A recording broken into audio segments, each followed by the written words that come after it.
All right, today we're taking a deep dive into a really exciting paper from FAIR at Meta. It's called V-JEPA-2, and it's all about a self-supervised world model that can understand, predict, and even plan for robotics. This one's a big deal. And this quote from the abstract really just nails the core ambition, doesn't it?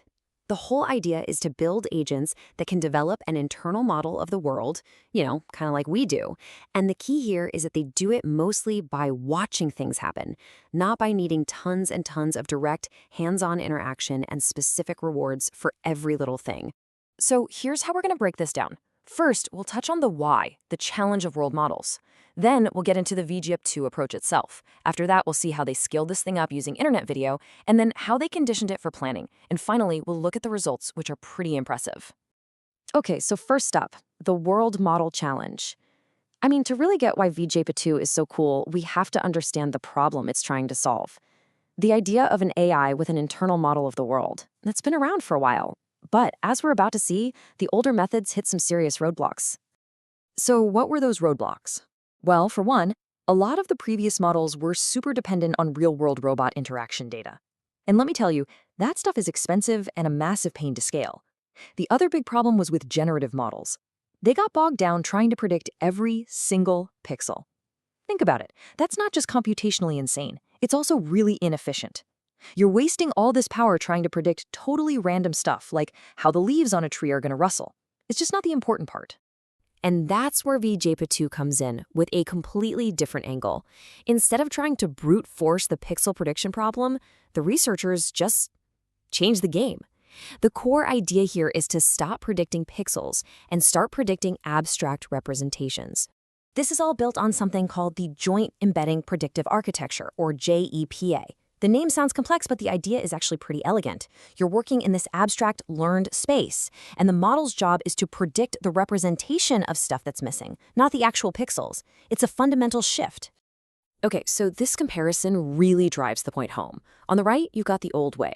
Generative models trying to predict every little detail, including all the random, unpredictable noise. But on the left, you have the JEPA approach. It's smarter. It focuses only on what's actually predictable. The high-level stuff, like where a ball is going to land or how a hand is moving. It actively learns to ignore the useless details. And that right there is why it's so much more computationally efficient, which is absolutely critical when you need to do real-time planning. And look, this efficiency isn't just a nice-to-have. It's the key that unlocks the ability to train these things at a ridiculous scale. Which brings us right to the first stage of the process, this massive self-supervised pre-training using nothing but internet videos.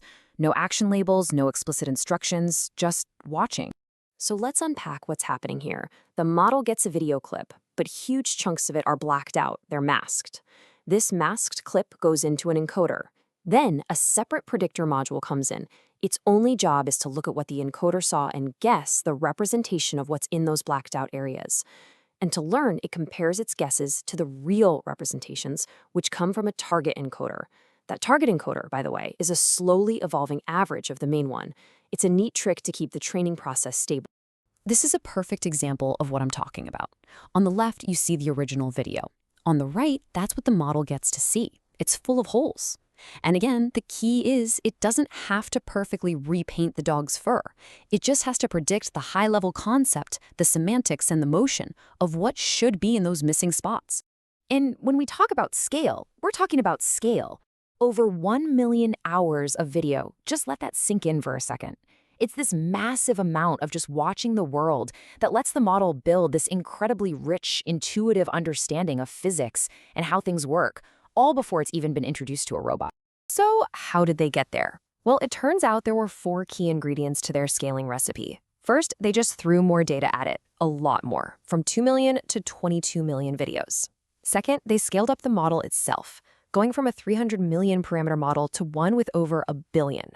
Third, they just let it cook longer, almost tripling the training time. And finally, they got clever with a progressive training schedule, which let them use longer, higher-res videos without the compute costs going through the roof. And here's the proof that it all worked. You can see it right here in this chart. Each one of those ingredients we just talked about gave them a clear, measurable bump in performance. This is huge because it's not just showing that the architecture works, it's showing that it scales predictably. You add more data, a bigger model, more training time, and you get better results. That's exactly what you want to see. Okay, so at this point, we've got a model with this amazing, rich understanding of the world from watching videos. But that's all passive, right? How do you actually get it to do something? That's stage 2, action conditioning for planning. This is where we bring in the robots. And this is maybe one of the most incredible parts of the whole paper. Remember that million-plus hours of video for pre-training?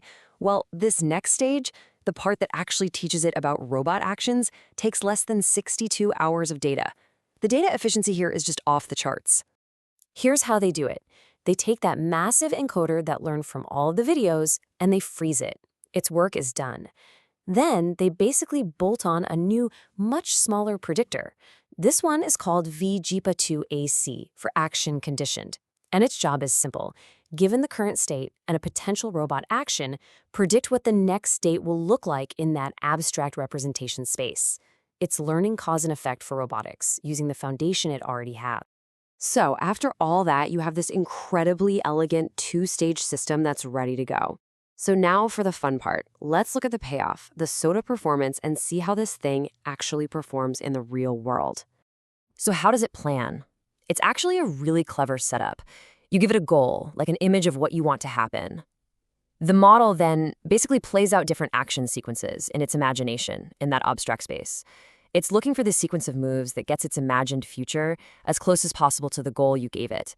It's essentially finding the path of least resistance or least energy to get from A to B. And the results? Well, they speak for themselves. Look at this. They compared it to Octo, which is a really strong baseline model, on a simple pick-and-place task. Done 0 shot, meaning no specific training for this task. V-JEPA-2 AC just blows it out of the water. We're talking 80% success versus 15% for the cup. That's not just better, that's a whole different ballgame. And remember what we said about efficiency? Here's where you really see it pay off. Compared to a generative world model like Cosmos, V-JEPA-2 AC is ridiculously fast. It plans its next move in 16 seconds. Cosmos, 4 minutes. And for all that thinking, Cosmos still completely failed the task, while V-JEPA-2 succeeded half the time. This is exactly that representation space versus pixel space advantage we talked about, playing out in real time. And this isn't just theory or stuff happening in a simulation. They put this on actual, physical robots in 2 completely different labs.